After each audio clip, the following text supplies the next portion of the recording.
Hello student, welcome to प्रथम classes. कैसे हैं आप? आई होप सब मस्त होंगे।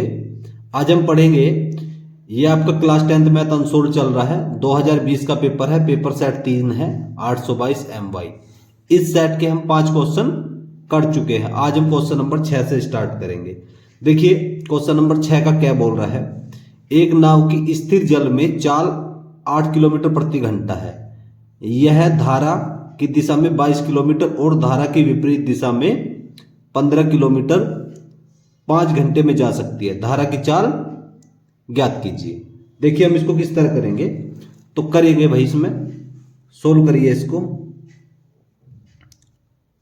लिखेंगे माना धारा की चाल, माना धारा की चाल, माना धारा की चाल क्या है भाई, x किलोमीटर प्रति घंटा है, x किलोमीटर प्रति घंटा। अब स्थिर जल में नाव की चाल,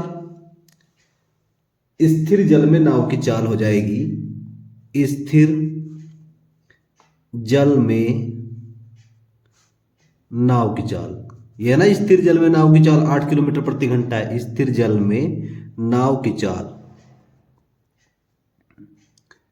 ये हो जाएगी 8 किलोमीटर प्रति घंटा।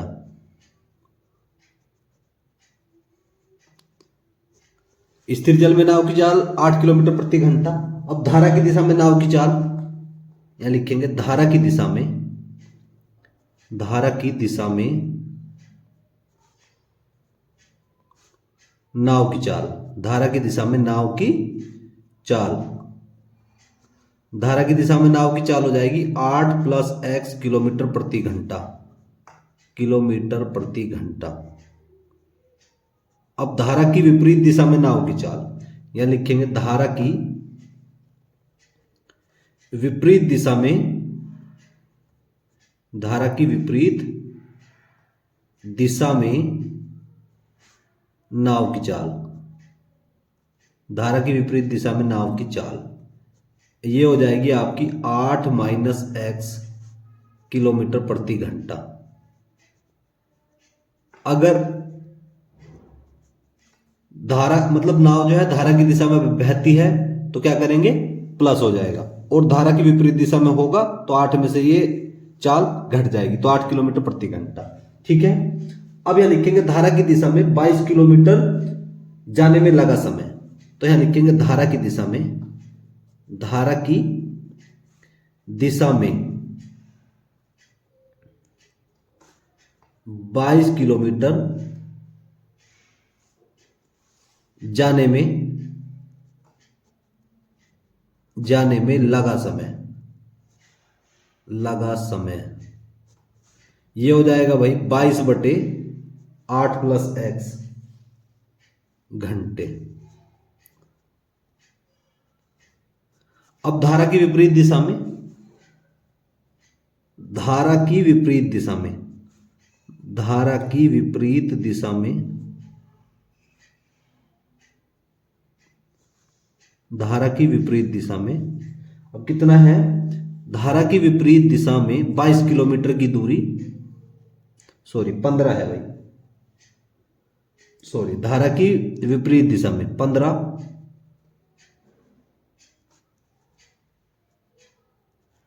दिया है ना। धारा की विपरीत दिशा में, धारा की विपरीत दिशा में 15 किलोमीटर, धारा की विपरीत दिशा में 15 किलोमीटर जाने में, जाने में लगा समय, लगा समय कितना हो जाएगा, 15/8 - x घंटे। और कुल लगा समय कितना है, कुल लगा समय है जी 5 घंटे, कुल लगा समय 5 घंटे। मतलब इन दोनों समय को, धारा की विपरीत दिशा में 22 किलोमीटर जाने में लगा समय और धारा की विपरीत दिशा में 15 किलोमीटर जाने में लगा समय, इन दोनों समय को हम ऐड कर देंगे। चलिए इनको ऐड करते हैं। ये होगा 22/8 + x घंटे प्लस 15/8 - x घंटे इज इक्वल टू किसके, 5 के। ठीक है, इसे थोड़ा आगे बढ़ाते हैं। अब देखिए, अब हमें क्या करना है, इन दोनों का एलसीएम ले लेंगे हम। लीजिए एलसीएम, एलसीएम ले लेंगे तो ये हो गया भाई 8 प्लस एक्स, ये हो गया 8 माइनस एक्स। इधर ये हो गया 22 गुणा 8 माइनस एक्स और 15 गुणा 8 plus X is equal to 5। Multiply कर देंगे अंदर, इसकी करूंगा 22 के अंदर मल्टीप्लाई कर दूंगा, 8 दूनी 16, 8 दूनी 16 एक 17, 176 माइनस का 22x, 15 की मल्टीप्लाई कर दूंगा, 15 अट्ठे 120 प्लस का 15x, ये हो गया 5। इसकी इधर मल्टीप्लाई कर दूंगा, ए स्क्वायर माइनस बी स्क्वायर का फॉर्मूला होता है ये ए प्लस बी ए माइनस बी, ए प्लस बी ए माइनस बी। तो ये हो गया भाई 8 का वर्ग 64 और माइनस का एक्स स्क्वायर। चलिए, अब ये हो गया भाई 176 माइनस का 22x। अब 22x तो है ही है, 22x प्लस का 120 और प्लस का 15x, ये 64 की मल्टीप्लाई अंदर कर दूंगा, ये हो जाएगा 64 पंजे 320 हो जाएगा, 64 पंजे 320 माइनस का 5x स्क्वायर। इन्हें सबको उठा करके इधर ले लो भाई, इधर ले लेंगे हम। ये हो गया 176 माइनस का 22x प्लस का 120 प्लस का 15x माइनस का 320 प्लस का 5x स्क्वायर बराबर 0। ठीक है, अब हमें क्या करना है, ये तो हो गया सबसे पहला 5x स्क्वायर, 5x स्क्वायर। अब देखिए 15x में से 22x घटा दूंगा तो माइनस के 7x हो गया, कितना हो गया, माइनस के 7x, इंप्लाइज दैट माइनस के 7x। अब आप क्या करेंगे, इन दोनों को जोड़ लेंगे, 0 और 6 हो गया 6, 7 2 9 और ये हो गया 296, 296 माइनस 320 इज इक्वल टू 0। तो 5x स्क्वायर माइनस के 7x, अब 296 में से 320 घटा दूंगा तो ये बचेगा भाई माइनस का 24 इज इक्वल टू 0। अब हमें क्या करना है, इसमें आप इसकी कंपेयर कर लेंगे। करिए भाई, समीकरण ax की घात 2 प्लस का bx प्लस c बराबर 0 से इसकी हम तुलना करेंगे। तुलना करिए तो a बराबर हो गया 5, a बराबर 5 और b बराबर हो गया जी -7 और c बराबर हो गया -24। अब हम यहां श्रीधराचार्य विधि अप्लाई कर देंगे, तो रखेंगे श्रीधराचार्य विधि से, श्रीधराचार्य विधि से। श्रीधराचार्य विधि, श्रीधराचार्य विधि क्या है, x is equal to minus B plus minus under root B square minus 4ac upon में किसके 2a, अपॉन हो गया जी 2a। तो x is equal to minus B क्या है, माइनस बी का मान है -7 plus minus under root B square -7 का वर्ग। यहां फॉर्मूला लगा दिया हमने, x is equal to minus B plus minus B square minus 4ac। देखिए b का मान लगा दिया, b का मान है -7, ठीक है, और बी स्क्वायर -4ac, ठीक। तो मतलब 7 का वर्ग और ये होगा 4ac, 4, a का मान है 5, c का मान है -24 अपॉन में किसके 2a, a का मान कितना है, a का मान है जी 5, ठीक है। तो x बराबर ये हो गया -7 तो प्लस का 7 हो गया, प्लस माइनस प्लस का 7, अब प्लस माइनस अंडर रूट 7 का वर्ग 49 और माइनस माइनस प्लस, ये हो गया 24 पंजे 120, 120 की 4 बार मल्टीप्लाई कर दूंगा 480 हो जाएगा, ठीक है, अपॉन में हो गया 10, ठीक। अब आप क्या करेंगे, ये हो गया 24 पंजे 120, 120 की आप मल्टीप्लाई करेंगे 480, तो x is equal to 7 plus minus under root, इसको आप ऐड करेंगे, ये हो जाएगा 9, 5 मतलब 9, देखिए 9 और 0 9 हो गया, और 48 और 4 कितना हो गया 52 हो गया, 529, 529 बटे किसके 529 बटे 10, तो x is equal to 7 plus minus ये 529 जो वर्गमूल होता है 529 का वर्गमूल हो जाएगा 23, 23 बटे 10, तो x इज इक्वल टू, तो हम क्या करेंगे एक बार तो आप धनात्मक मान ले लें, तो 7 प्लस 23 बटे 10 आप लिखेंगे धनात्मक मान लेने पर, धनात्मक मान लेने पर ले लीजिए, 23 7 कितना हो गया 23 7 हो गया 30, 30 बटे 10, इससे इसको काटूंगा 3, तो x का मान हो गया जी 3। एक बार आप क्या करेंगे, एक बार आप ऋणात्मक मान ले लेंगे, 7 माइनस 23 बटे 10, 7 में से 23 घटा दिया कितना हो गया, ये हो गया भाई माइनस का 16, माइनस का 16 बटे 10, मतलब ये मान नेग्लेक्ट है, ये नहीं लेंगे, तो x का मान आ गया, x का मान आ गया कितना 3, x का मान 3, तो यहां हो गया धारा की चाल कितनी होगी, यहां लिखो अतः धारा की चाल, अतः धारा की चाल 3 किलोमीटर प्रति घंटा होगी, 3 किलोमीटर प्रति घंटा होगी, ठीक है। 6 का ख देखिए, समान ऊंचाई के दो स्तंभ 100 मीटर चौड़ी सड़क के दोनों ओर स्थित हैं। सड़क पर स्थित किसी बिंदु से स्तंभों के शिखर के उन्नयन कोण 60 डिग्री और 30 डिग्री है। स्तंभों के बीच बिंदु की स्थिति तथा प्रत्येक स्तंभ की ऊंचाई ज्ञात कीजिए। देखिए भाई हमें इसमें क्या करना है, हमारे पास में समान ऊंचाई के दो स्तंभ हैं, समान ऊंचाई के दो स्तंभ है हमारे पास में, ये आप दो स्तंभ बना सकते हैं इस तरह से, ठीक है। ये इनके बीच की दूरी है, ये इनके बीच की दूरी है। अब दोनों स्तंभों की जो ऊंचाई है वो समान है, वो h मीटर है। कितनी है h मीटर, मतलब दोनों स्तंभों की ऊंचाई h मीटर है, ठीक है h मीटर। अब वो बोल रहा है कि समान ऊंचाई के दो स्तंभ 100 मीटर चौड़ी सड़क के, तो इसकी जो पूरी सड़क की जो चौड़ाई है वो 100 मीटर है। कितनी है 100 मीटर, ठीक है, इसकी चौड़ाई होगी 100 मीटर। अब ये बोल रहा है कि सड़क पर स्थित किसी बिंदु से स्तंभों के शिखर के उन्नयन कोण 60 डिग्री है, ठीक है, और 30 डिग्री है। तो हम क्या करेंगे, यहां से इसका उन्नयन कोण 60 डिग्री बना देंगे, तो ये उन्नयन कोण हो गया जी 60 डिग्री, और यहां से इसका उन्नयन कोण आप बना देंगे 30 डिग्री, ठीक है। चलिए अब हमें क्या करना है, अब आप एक काम कर लेंगे, इसकी डिस्टेंस मान लेंगे, मान लीजिए यहां से यहां तक की हमने डिस्टेंस x मान ली। कितनी मान ली, x मीटर।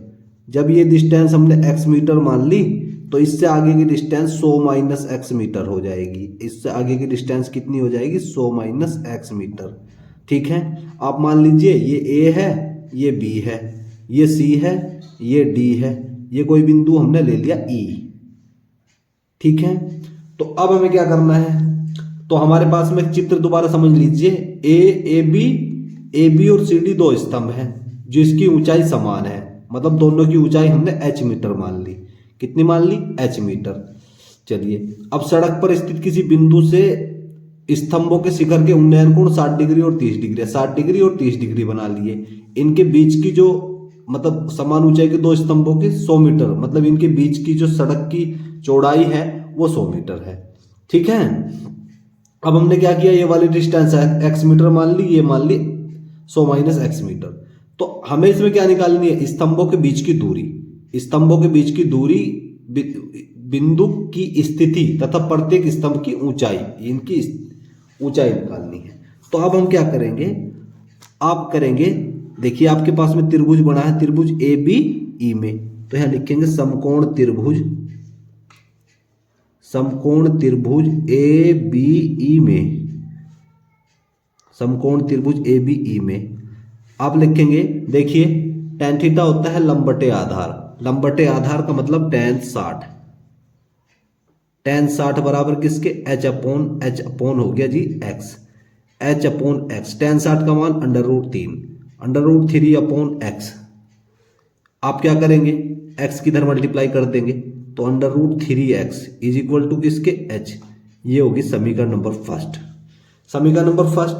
अब हमें क्या करना है, अब हम त्रिभुज कौन सा लेंगे, त्रिभुज सी डी ई में, या लिखो पुनः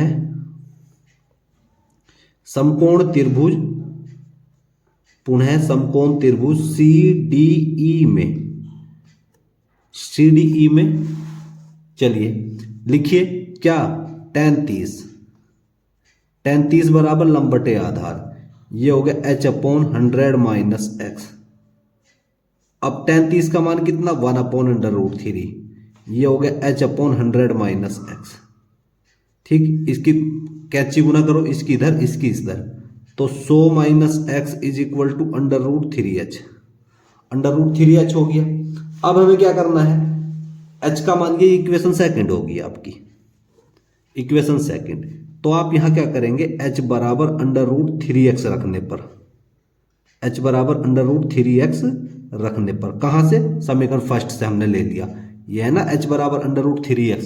चलिए इसमें रखते हैं, तो 100 minus x is equal to √3, x का मान क्या है, √3x, h का मान √3x, तो 100 minus x is equal to √3 कितना हो गया, 3, ये हो गया x, ये माइनस का x उठाकर इधर ले जाएंगे, तो 100 is equal to x plus 3x, तो 100 बराबर x और 3x कितना हो गया, 4x हो गया, 100 बराबर 4x। अब हमें क्या करना है, 4 से 100 को काटूंगा 25 बार, तो x बराबर हो गया जी 25, x का मान कितना हो गया, 25। ठीक, चलिए इतना हो गया। अब हमें क्या करना है, अब हमें बताना है x का मान कहाँ लगा दूं, x का मान समीकरण फर्स्ट में लगा दीजिए, रखिए x का मान समीकरण फर्स्ट में रखने पर, अब समीकरण फर्स्ट कौन सी है, समीकरण फर्स्ट है जी h बराबर √3x, h बराबर √3x, ये वाली। चलिए अब हम रखते हैं, तो रखूंगा h बराबर √3x का मान हो गया जी 25, तो h बराबर ये हो गया 25 और √3, 25√3। ठीक, तो मीना जो आपका स्तंभ है, स्तंभ की जो ऊंचाई होगी कितनी हो जाएगी, स्तंभ की ऊंचाई हो जाएगी h बराबर 25√3। तो यहां लिखो स्तंभ की ऊंचाई,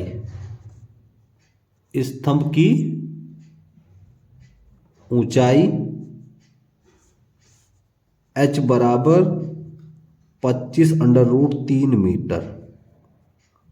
अब हमें क्या करना है, स्तंभों के बीच की बिंदु की स्थिति, तो हमें निकालने हैं B से E तक की स्थिति निकालनी है। देखिए बिंदु B से E तक की स्थिति क्या है भाई, ये है E, क्या है सॉरी x, और x बराबर क्या है, x का मान है जी 25 मीटर। अब हमें निकालनी है पुनः E से D तक की स्थिति, यहां लिखो बिंदु E से D तक की स्थिति, ये क्या दी है, ये दी है जी आपकी 100 माइनस x। 100 माइनस x का मतलब हो गया 100 में से आप 25 घटा देंगे, 100 माइनस 25, 100 में से 25 आप घटा देंगे तो कितना हो जाएगा, ये हो जाएगा जी 75 मीटर। आप इस क्वेश्चन को इस तरह लगाएंगे, ठीक है। अब हम 6 का गैप पॉइंट देखेंगे। 10 सेंटीमीटर ऊंचाई और 6 सेंटीमीटर आधार त्रिज्या के एक ठोस लंबवृत्तीय बेलन से समान ऊंचाई और समान त्रिज्या वाला एक लंबवृत्तीय शंकु काट लिया जाता है। शेष बचे ठोस का कुल पृष्ठीय क्षेत्रफल ज्ञात कीजिए। देखिए भाई हम इसको किस तरह करेंगे, हमारे पास में एक 10 सेंटीमीटर ऊंचाई और 6 सेंटीमीटर त्रिज्या के एक ठोस लंबवृत्तीय बेलन, मतलब एक लंबवृत्तीय बेलन है हमारे पास में, क्या है, एक लंबवृत्तीय बेलन है। ठीक है, हमारे पास में एक लंबवृत्तीय बेलन है जी, ये हमने एक लंबवृत्तीय बेलन बना लिया। ठीक, अब इसमें से समान ऊंचाई का एक क्या काटा जाता है, शंकु काटा जाता है। समान ऊंचाई का एक शंकु काटा जाता है इसमें से। चलिए इसमें से हम समान ऊंचाई का एक शंकु काट लेते हैं। ठीक है, हमने समान ऊंचाई का एक शंकु काट लिया। तो अब आप इसमें क्या करेंगे, सबसे पहले आप बेलन के लिए लिखेंगे, यहां लिखेंगे बेलन के लिए, बेलन के लिए, बेलन के लिए आपकी त्रिज्या कितनी दी है भाई, 6 सेंटीमीटर। तो यहां लिखेंगे त्रिज्या, त्रिज्या r बराबर 6 सेंटीमीटर, त्रिज्या r बराबर 6 सेंटीमीटर। और ऊंचाई, ऊंचाई h बराबर कितनी है, ऊंचाई h बराबर है जी 10 सेंटीमीटर। तो हमने बेलन के लिए त्रिज्या और ऊंचाई कैपिटल मान ली। ठीक है, अब यहां लिखेंगे शंकु के लिए, शंकु के लिए, शंकु के लिए देखिए त्रिज्या r कितनी है, त्रिज्या r बराबर 6 सेंटीमीटर और ऊंचाई h बराबर, ऊंचाई h बराबर हो गई जी 10 सेंटीमीटर। इतना हमें क्वेश्चन में दिया है। ठीक, अब आगे चलेंगे। अब वो बोल रहा है कि शेष बचे ठोस का कुल पृष्ठीय क्षेत्रफल ज्ञात कीजिए। तो यहां लिखेंगे सबसे पहले ठेस हमें निकालना है शेष ठोस का आयतन, यहां लिखेंगे इसलिए शेष ठोस का आयतन। तो शेष ठोस का आयतन कैसे निकलेगा, आप क्या करेंगे, बेलन के आयतन में से, बेलन का आयतन, बेलन के आयतन से हमें शंकु का आयतन निकाल देना है, शंकु का आयतन।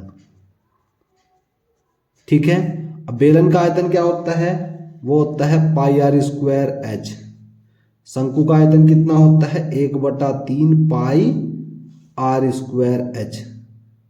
ठीक है, चलिए अब यहां कितना हो गया भाई, पाई तो है ही, r स्क्वायर, त्रिज्या कितनी है बेलन की, 6 × 6 और h कितना हो गया 10 और 1/3 पाई का मान लगाना नहीं है, बाद में जरूरत पड़ेगी तो लगा देंगे। r कितना है, शंकु की त्रिज्या कितनी है 6 सेंटीमीटर, 6 × 6, ऊंचाई h कितनी है 10 सेंटीमीटर। इस समय इसको काट दूंगा 2 बार। ठीक है, अब ये कितना हो गया भाई, देखो 6 × 36 धाम 360, तो 360 पाई। अब ये कितना हो गया, 6 धाम 60, 60 की 2 बार मल्टीप्लाई करूंगा 120, 120 पाई, 120 पाई। 360 में से 120 पाई घटाऊंगा तो 240 पाई, 240 पाई कितना हो जाएगा, सेंटीमीटर की घात 3, सेंटीमीटर की घात 3। ये आया शेष ठोस का आयतन। ठीक है, अब हमें निकालना है शेष ठोस का संपूर्ण पृष्ठ। क्या निकालना है, तो यहां लिखिए पुनः शेष ठोस का, शेष ठोस का संपूर्ण पृष्ठ। शेष ठोस का संपूर्ण पृष्ठ कैसा निकलेगा, ये निकाल लेंगे हम बेलन का वक्रपृष्ठीय क्षेत्रफल, बेलन का पूरे का मतलब वक्रपृष्ठीय क्षेत्रफल। यहां लिखो बेलन का, बेलन का वक्रपृष्ठीय क्षेत्रफल, बेलन का वक्रपृष्ठीय क्षेत्रफल प्लस शंकु का वक्रपृष्ठीय क्षेत्रफल, इस मतलब शंकु का वक्रपृष्ठीय क्षेत्रफल, शंकु का वक्रपृष्ठीय क्षेत्रफल प्लस बेलन के ऊपरी सिरों का क्षेत्रफल। लिखो बेलन के, बेलन के ऊपरी सिरे का क्षेत्रफल, ये बेलन के ऊपरी सिरे का क्षेत्रफल, बेलन के ऊपरी सिरे का क्षेत्रफल। तो यह फॉर्मूला लगाएंगे, बेलन का वक्र पृष्ठीय क्षेत्रफल होता है 2πRh, 2πRh। शंकु का वक्र पृष्ठीय क्षेत्रफल क्या है, ये हो गया πRL, शंकु का वक्र पृष्ठीय क्षेत्रफल होता है πRL, और बेलन का ऊपरी क्षेत्र मतलब बेलन के ऊपरी सिरे का क्षेत्रफल ये वाला, ये हो गया πr²। कुछ कॉमन लिया जा सकता हो तो कॉमन ले लेंगे। चलिए देखते हैं, चलिए वैल्यू ही रखते हैं 2π। आर का मान कितना है जी 6, त्रिज्या आर, बेलन की त्रिज्या है 6, ऊंचाई है 10। अब ये हो गया पाई, शंकु की त्रिज्या है 6, ऊंचाई कितनी है, तिर्यक ऊंचाई निकालनी है। तिर्यक ऊंचाई क्या होती है, L बराबर √h² प्लस r² होता है। L बराबर √h² प्लस r², तिर्यक ऊंचाई हमें निकालनी है यहाँ इसकी। अब पाई r² कितना हो जाएगा, 6 का वर्ग 36। अब ये हो गया 60 दूनी 160, 10 60 की 2 बार मल्टीप्लाई कर दूंगा, 120 पाई प्लस 6 पाई √h क्या है, h है जी 36, h का मतलब 6 का वर्ग, 6 का वर्ग कितना हो जाएगा, देखिए h दिया है आपको, सॉरी h का वर्ग है 10 दिया है तो 100 हो जाएगा, कितना हो जाएगा 100। त्रिज्या कितनी दी है 6, तो 6 का वर्ग 36 और प्लस 36 पाई। ठीक, चलिए जी 120 पाई और 36 पाई। अब इसको हम थोड़ा सा और कैलकुलेट करेंगे, 120 पाई और 36 पाई, ये हो गया 156 पाई, 156 पाई हो गया, प्लस अब ये हो गया 6 पाई अंडर रूट, इसको 100 को और 36 को जोड़ दूंगा तो 136 हो गया। अब 156 pi plus 6 pi under root, 136 को मैं लिख सकता हूं 34 की अगर 4 बार मल्टीप्लाई करते हैं तो 136 हो जाएगा। तो 156 पाई और अंडर रूट 6 पाई और 34 का मतलब 4 का वर्गमूल हो जाएगा 2, 4 का वर्गमूल कितना हो गया 2, अंडर रूट 34 हो गया। तो ये कितना हो गया, देखिए ये हो गया 56 पाई और 6 दूनी 12 पाई और अंडर रूट हो गया 34, अंडर रूट 34 बराबर किसके, यहां से आप कॉमन ले सकते हैं 12 पाई। देखिए 12 पाई ये रहा, तो 12 पाई हमने बाहर निकाल दिया, 12 पाई कॉमन लेने पे यहां हो जाएगा 13 प्लस और अंडर रूट 34, तो सेंटीमीटर स्क्वायर। तो ये इसका आंसर हो जाएगा। आप इसको इस तरह कर लेंगे, ठीक है।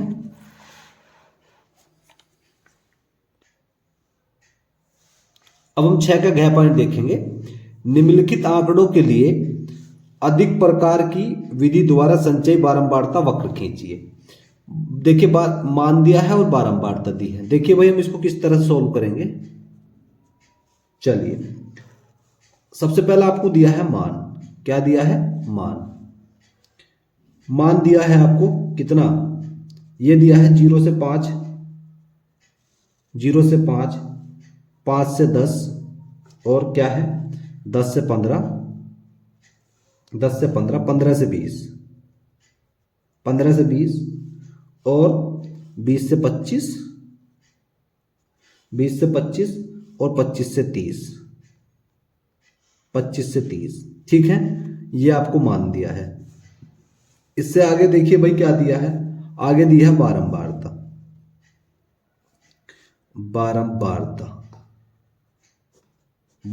कितनी दी है आपको, बारंबारता दी है 17, 20, 26, 42, 34 और 28, ठीक है, ये होगी बारंबारता।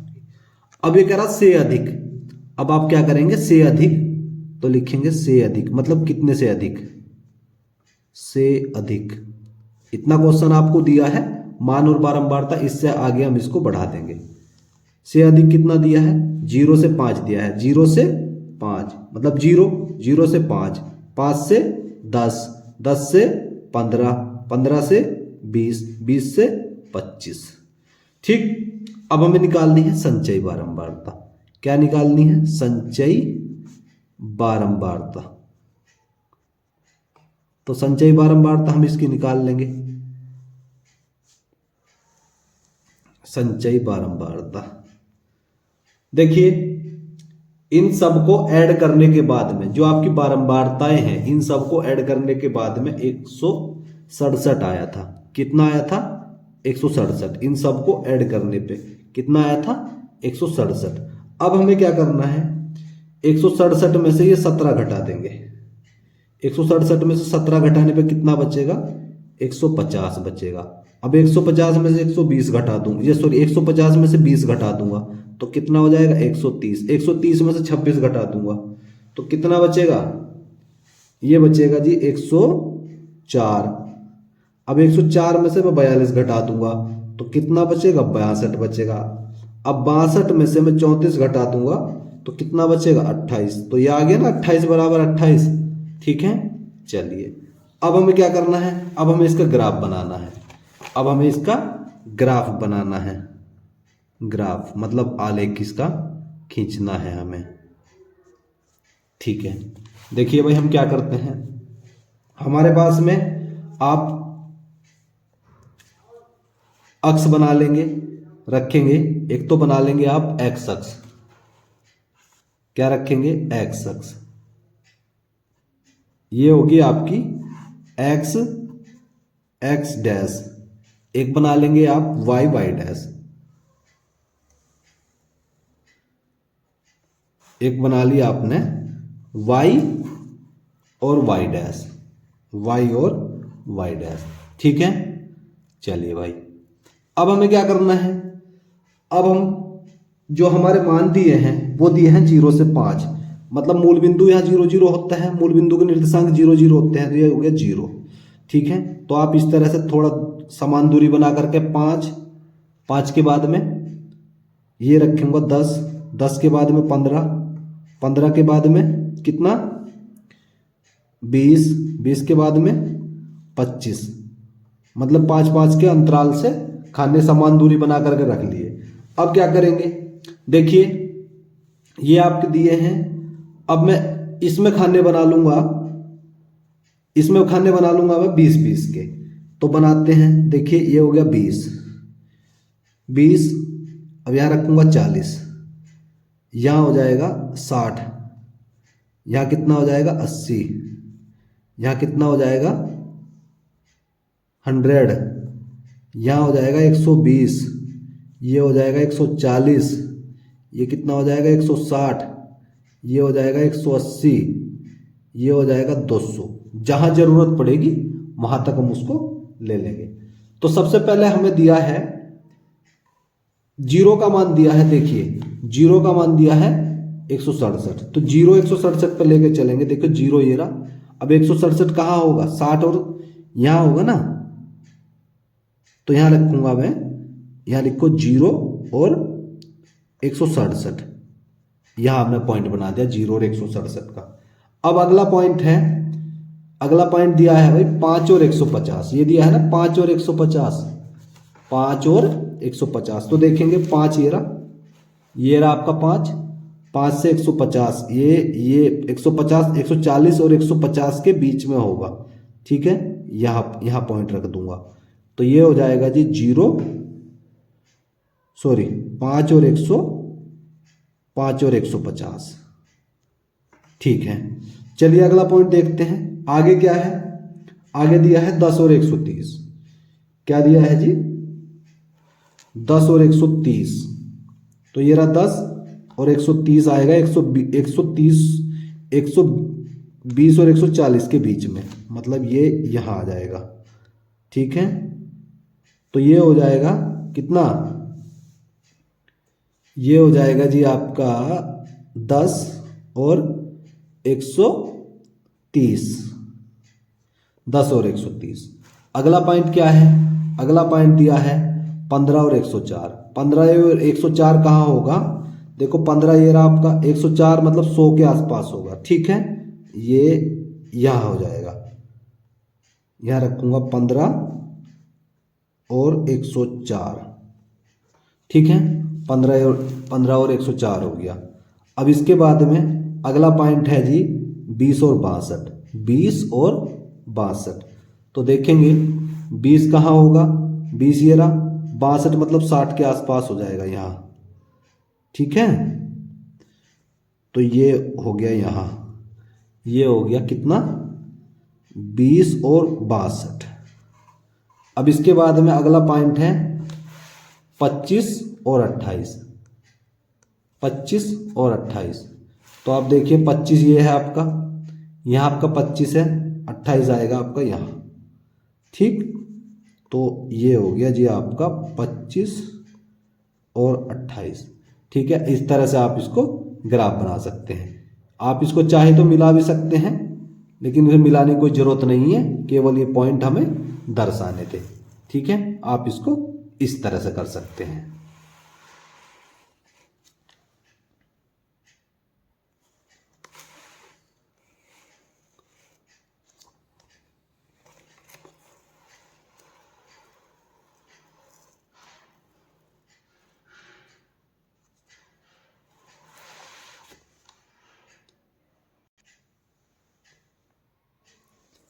अब 7 का क्या पॉइंट देखेंगे। 7 के क्या पॉइंट में 2 पॉइंट दिए हैं। फर्स्ट पॉइंट में दिया है यदि द्विघात समीकरण 2x² प्लस kx प्लस 3 के दोनों मूल वास्तविक तथा बराबर हो तो k का मान ज्ञात कीजिए। देखिए भाई, हमें द्विघात समीकरण दी है, इसमें क्या 2x² प्लस का kx प्लस का 3 बराबर 0। तो आप इसकी कंपेयर कर लेंगे। लिखो समीकरण ax की घात 2 प्लस bx प्लस c बराबर 0 से इसकी आप तुलना करेंगे। क्या करेंगे, तुलना, ठीक है। तुलना करने पर करिए इसकी तुलना। तो a बराबर हो गया 2, a बराबर 2, b बराबर k और c बराबर हो गया 3, ठीक। अब वो कह रहा है कि दोनों मूल वास्तविक तथा बराबर है। तो यहां लिखो यदि समीकरण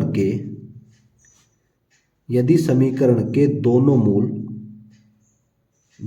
मूल वास्तविक तथा बराबर हो, वास्तविक तथा बराबर हो, तब आपका विविधकर का जो फॉर्मूला होता है ना, वो b² बराबर 4ac होता है। b² बराबर 4ac से। अब b का मान क्या है, k², b का मान है k, तो k का वर्ग 4, a का मान क्या है 2, c का मान कितना हो गया 3। तो k² बराबर 4 दूनी 8 दिया 24, तो k² बराबर हो गया जी 24। अब मुझे इसका निकालना है वर्गमूल। तो k² बराबर √24, 24 वर्ग से रूट कैंसिल हो गया, k हो गया।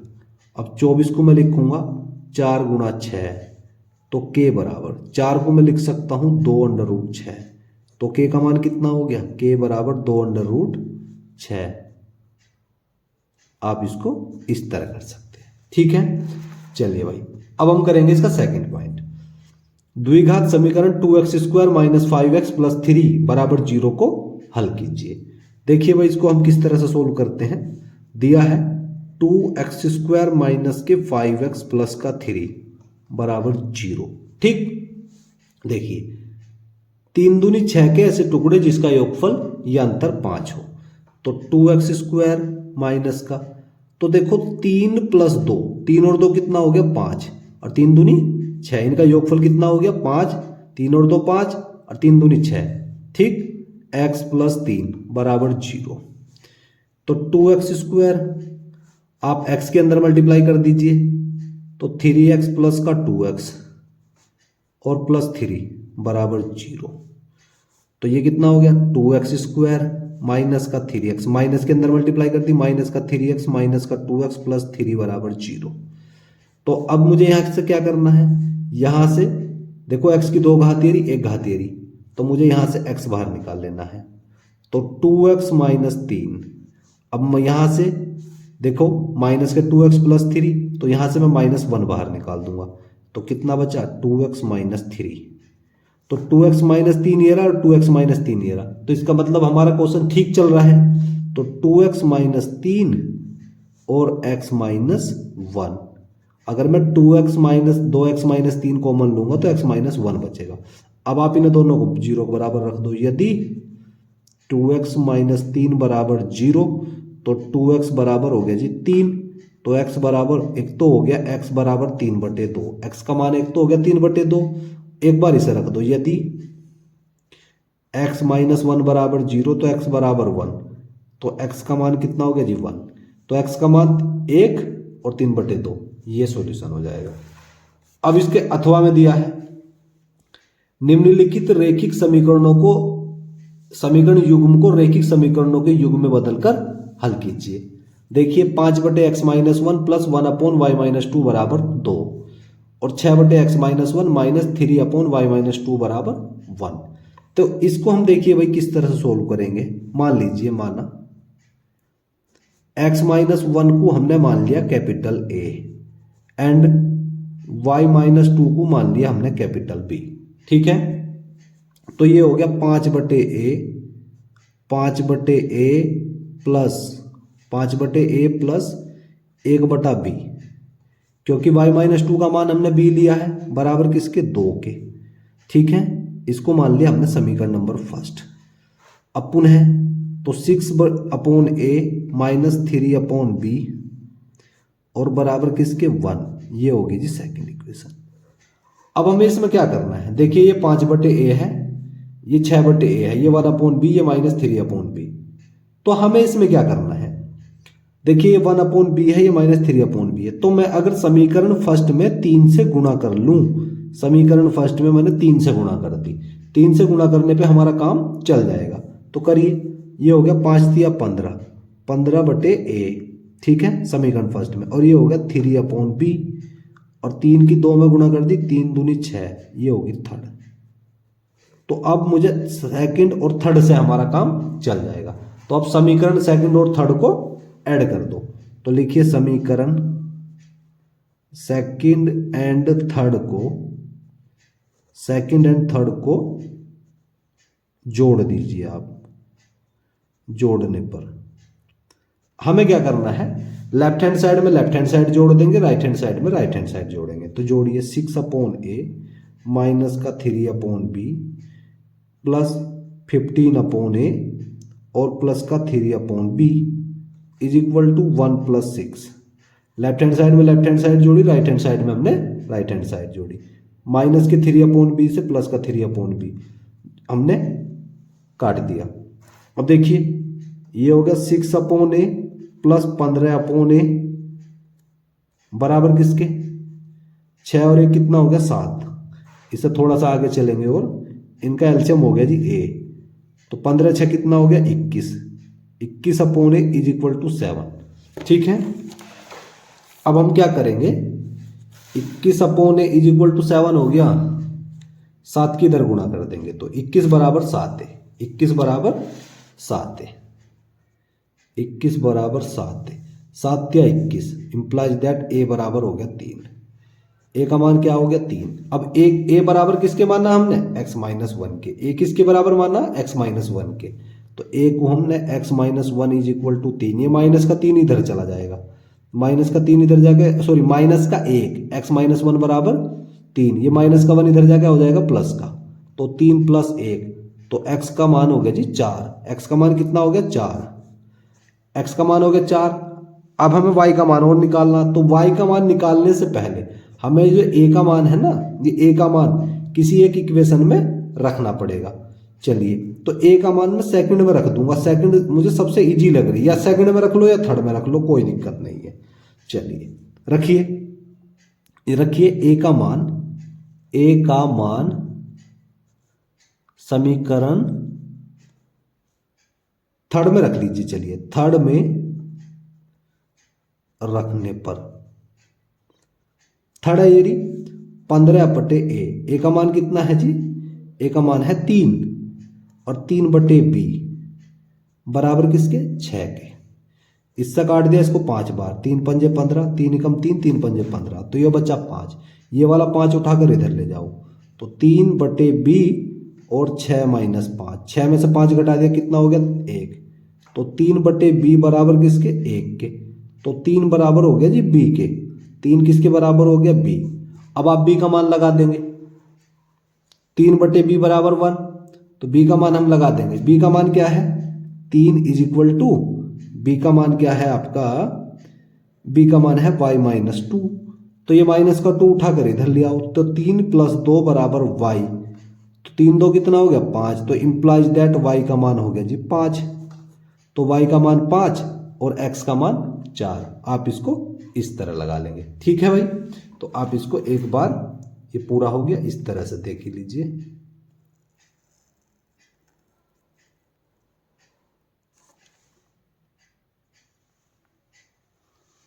अब हम 7 का ख पॉइंट देखेंगे।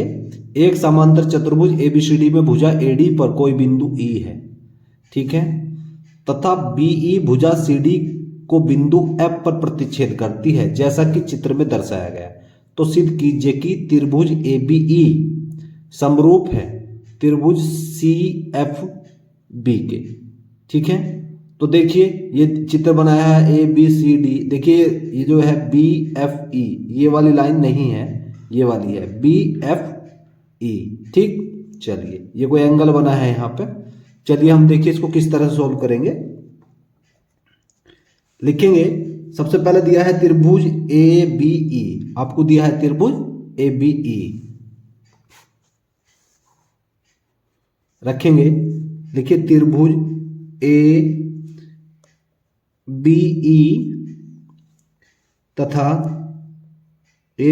तथा त्रिभुज CFB में देखिए भाई, त्रिभुज ABE लिया, ABE और CFB में। ठीक है, अब देखेंगे इसमें कोण A, ये रहा कोण A और कोण A बराबर कोण C। कोण A बराबर कोण C। देखिए कोण A जो है ना कोण C के बराबर हो जाएगा। ये है शीर्षाभिमुख कोण। क्या होता है? शीर्षाभिमुख कोण। शीर्षाभिमुख कोण, ठीक है, शीर्षाभिमुख कोण। अब कोण AEB, कोण AEB बराबर हो जाएगा EFB के, EBF। देखिए ABE बराबर हो जाएगा EBF, ये हो जाएगा। यह है एकांतर कोण। कैसे हैं? एकांतर कोण, एकांतर कोण। ठीक, अब AA समरूपता से यहां लिखेंगे AA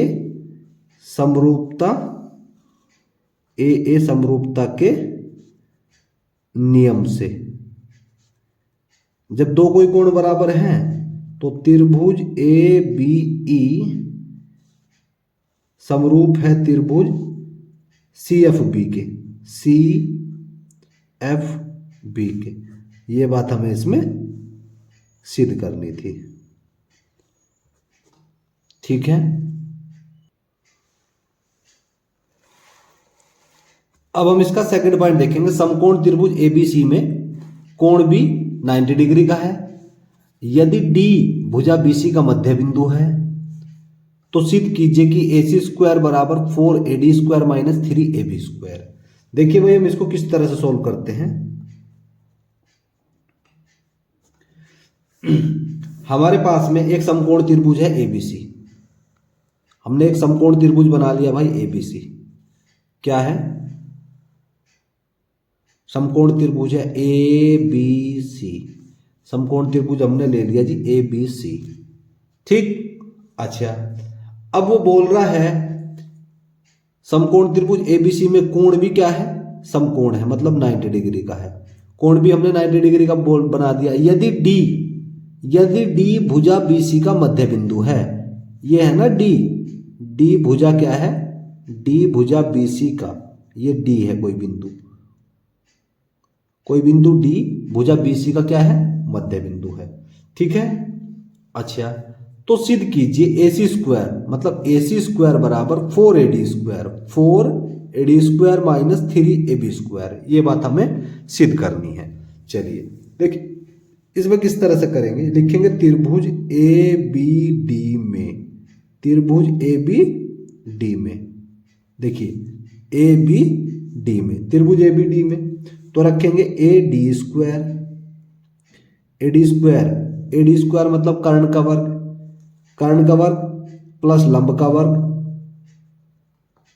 वर्ग प्लस आधार का वर्ग, आधार हो गया BD, तो ये हो गया जी BD स्क्वायर, ठीक है। इसको आप समीकरण नंबर फर्स्ट मान लेंगे। अब आप क्या करेंगे, AB स्क्वायर उठा करके इधर ले जाइए आप, तो ये हो गया जी AD स्क्वायर माइनस का AB स्क्वायर बराबर किसका मान निकाल दिया, हमने मान निकाल दिया BD स्क्वायर का। ये किसका मान निकल गया जी, BD स्क्वायर। तो AD square minus AB square बराबर BD स्क्वायर, ठीक है। अब यहां लिखेंगे पुनः